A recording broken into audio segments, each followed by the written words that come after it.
আসসালামু আলাইকুম, শুভ সকাল। সবাইকে স্বাগত জানাচ্ছি আমার দেশ লিড নিউজে। সঙ্গে আছি তামান্না মিনহাজ। আমাদের আজকের লিড নিউজের শিরোনাম, রাষ্ট্রপতির ভাষণের উপর আলোচনায় প্রধানমন্ত্রী, কেউ কাউকে ব্যর্থ করতে চাইব না। চলুন দর্শক, জেনে নেওয়া যাক লিড নিউজটির বিস্তারিত। বর্তমান সংসদকে ব্যর্থ হতে দেয়া যাবে না বলে মন্তব্য করেছেন প্রধানমন্ত্রী তারেক রহমান।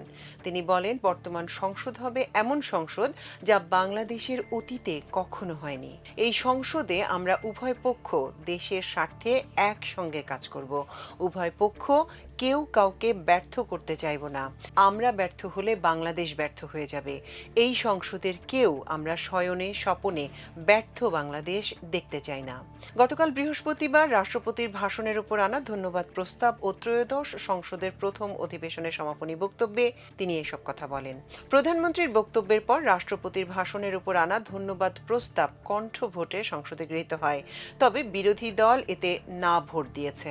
বর্তমান বাংলাদেশ ও সংসদ ৭১-এর মতো হাজারো শহীদের রক্তের উপর দাঁড়িয়ে আছে উল্লেখ করে প্রধানমন্ত্রী বলেন, বিরোধী দল ও সরকারি দলের মধ্যে অনেক বিষয় দ্বিমত থাকবে।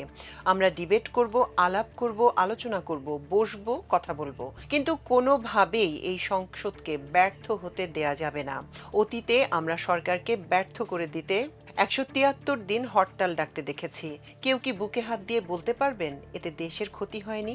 সেই ক্ষতির মাসুল আমাদের বছরের পর বছর টেনে যেতে হচ্ছে। প্রধানমন্ত্রী বলেন, একমত হয়েই বলতে চাই, এই সংসদ মানেই পুরো বাংলাদেশ। এই সংসদের সফলতা মানেই ভবিষ্যতের সমৃদ্ধ বাংলাদেশ। এই সরকারের টিকে থাকা মানে সমৃদ্ধির পথে এগিয়ে যাওয়া। প্রধানমন্ত্রী বলেন, বিরোধী দলের নেতার সঙ্গে একমত পোষণ করছি। অনেক বিষয়ে গুরুত্বপূর্ণ বিল পাশ করেছি। কোনো কোনো বিলের বিষয়ে একমত হয়েছি, কোনো কোনো বিলের বিষয়ে আমাদের হয়তো দ্বিমত আছে। পরিষ্কারভাবে আমার দলের অবস্থান থেকে বলতে চাই, যেসব বিষয়ে আমাদের দ্বিমত রয়েছে আমরা বিরোধী দলের সদস্যদের সঙ্গে বসবো, আলোচনা করব। দেশের স্বার্থে আমরা সমাধান বের করব। আসুন আমরা পপুলার ডিসিশনে আলাপ করব না, আলাপ করব সঠিক সিদ্ধান্তের ব্যাপারে। তিনি বলেন, সংসদ নেতা হিসেবে আমার দল ও বিরোধী দলের সদস্যদের কাছে প্রস্তাব থাকবে, আসুন আগামী অধিবেশনে আলোচনা করব কত দ্রুত দেশে বিদ্যুৎ সমস্যার সমাধান করতে পারি। আলাপ করতে চাই কত দ্রুত কত বেশি সংখ্যক মানুষের কর্মসংস্থান করতে পারি। আলাপ করতে চাই শিক্ষা প্রতিষ্ঠান ও হাসপাতালে কত দ্রুত শিক্ষা ও চিকিৎসা পৌঁছে দিতে পারি। তিনি বলেন, দেশের পরিস্থিতি যদি আমরা স্থিতিশীল রাখতে না পারি, দেশকে অর্থনৈতিকভাবে শক্তিশালী করতে না পারি, তাহলে দেশকে আমরা এগিয়ে নিতে পারবো না। যদি না আমরা স্থিতিশীল সরকার বা এই সংসদকে স্থিতিশীল করতে না পারি, তাহলে আমরা কোনোভাবেই এই দেশকে সামনে নিয়ে যেতে পারবো না। দেশকে সামনে নিয়ে যেতে হলে আমাদের উভয় পক্ষকে একসঙ্গে কাজ করতে হবে। তিনি উদাহরণ দিয়ে বলেন, আইটি সেক্টর নিয়ে আমাদের মধ্যে হয়তো বিতর্ক ও দ্বিমত থাকতে পারে, কিন্তু আইটি সেক্টরের উন্নয়ন ঘটাতে হবে, এটা নিয়ে কোনো দ্বিমত নাই। আজ আমরা সিদ্ধান্ত গ্রহণ করি, আমাদের আলোচনার বিষয় হবে এদেশের মানুষের ভাগ্যের পরিবর্তন। আলোচনার বিষয়বস্তু হবে আমরা অন্য দেশের উদাহরণ দেব না, বরং আমরা আমাদের দেশকে এগিয়ে নিয়ে যাব।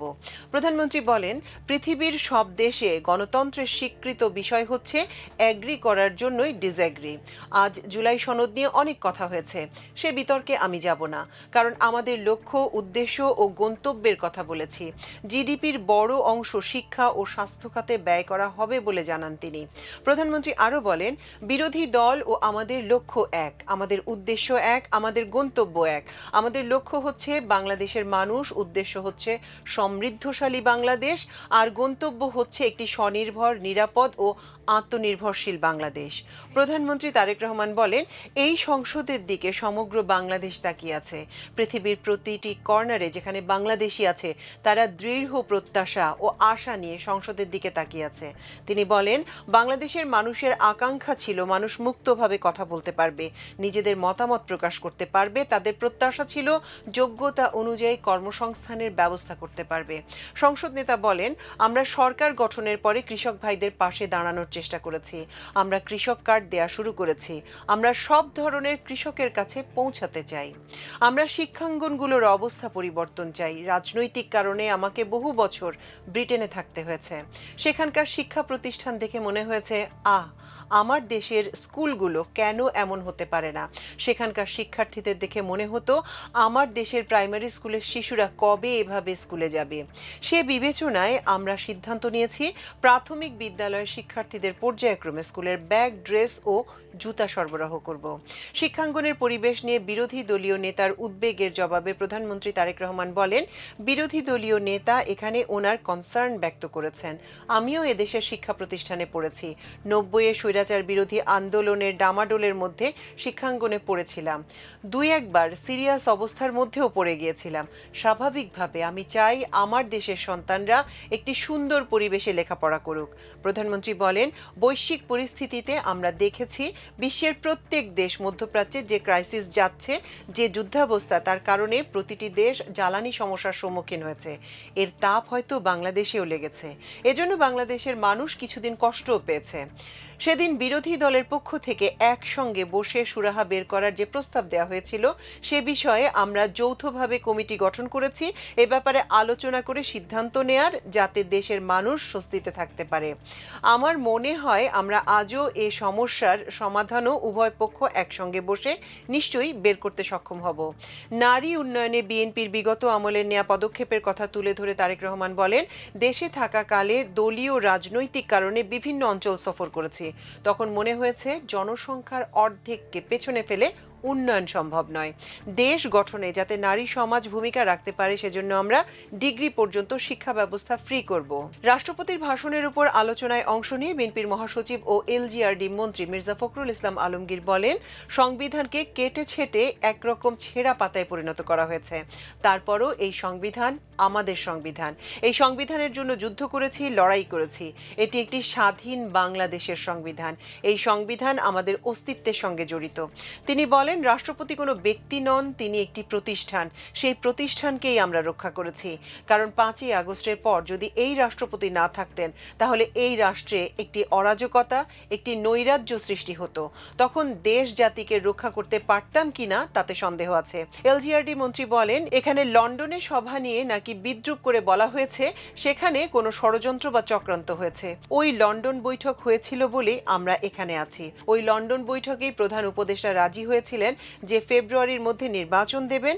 এটা সবাইকে স্বীকার করে নিতে হবে। তিনি বলেন, আমরা এক কঠিন সময় অতিক্রম করছি। শত শত ছাত্র আর কৃষক মজুরের রক্তের বিনিময়ে আমরা আজ এখানে দাঁড়িয়ে আছি। অর্থমন্ত্রী আমির খসরু মাহমুদ চৌধুরী বলেছেন, আগামী 2 বছর হবে কঠিন সময়। অনেকগুলো সিদ্ধান্ত নিতে হবে, অনেকগুলো মেজর পদক্ষেপ নিতে হবে, যেগুলো জনপ্রিয় নাও হতে পারে। সুতরাং এক কঠিন অবস্থা থেকে বের হতে গেলে অনেক কঠিন সিদ্ধান্ত নিতে হবে। এতে দেশের স্বার্থে বিরোধী দলের বন্ধুদের সহযোগিতা দরকার। সবাই মিলে ঐক্যবদ্ধভাবে কাজ করতে হবে। আমাদের লিডারশিপ ঠিক আছে, আমাদের ক্যাপ্টেন ঠিক আছেন, ক্যাপ্টেনের ভিশন ঠিক আছে। তিনি ন্যায় নীতির অবস্থান থেকে কাজ করছেন, সততার অবস্থান থেকে কাজ করছেন। সুতরাং আমি মনে করি খুব সহজে বের না হলেও আমরা বেরিয়ে আসতে পারবো। শহীদজিরা দেশ গড়ে দিয়েছেন উল্লেখ করে জ্বালানি মন্ত্রী ইকবাল হাসান মাহমুদ টুকু বলেছেন, ফ্যাসিস্ট এসে সব ধ্বংস করে দিয়ে গেছে, কোনো সিস্টেম রেখে দিয়ে যায়নি। আমরা যে মন্ত্রণালয়ে মন্ত্রিত্ব করি, 20 বছরের ভূত প্রত্যেকটি মন্ত্রণালয়ে বসে আছে, সেগুলোকে পার করে আমাদের চলতে হয়। তিনি বলেন, কিছুদিন আগে বিরোধী দলীয় নেতা উদ্গ্রীব হয়ে গিয়েছিলেন পেট্রোলের সমস্যা, বিদ্যুতের লোডশেডিং নিয়ে। তিনি আমাদের একসঙ্গে কাজ করার কথা বলেছিলেন। আমরা কমিটি করেছিলাম, আগামী রোববার এই কমিটি বসবে। কিন্তু পেট্রোলের লাইন এখন আর নেই, লোডশেডিংও কমে গেছে। দর্শক, এই ছিল আমাদের আজকের লিড নিউজের আয়োজন। এতক্ষণ সঙ্গে থাকার জন্য অশেষ কৃতজ্ঞতা। আল্লাহ হাফেজ।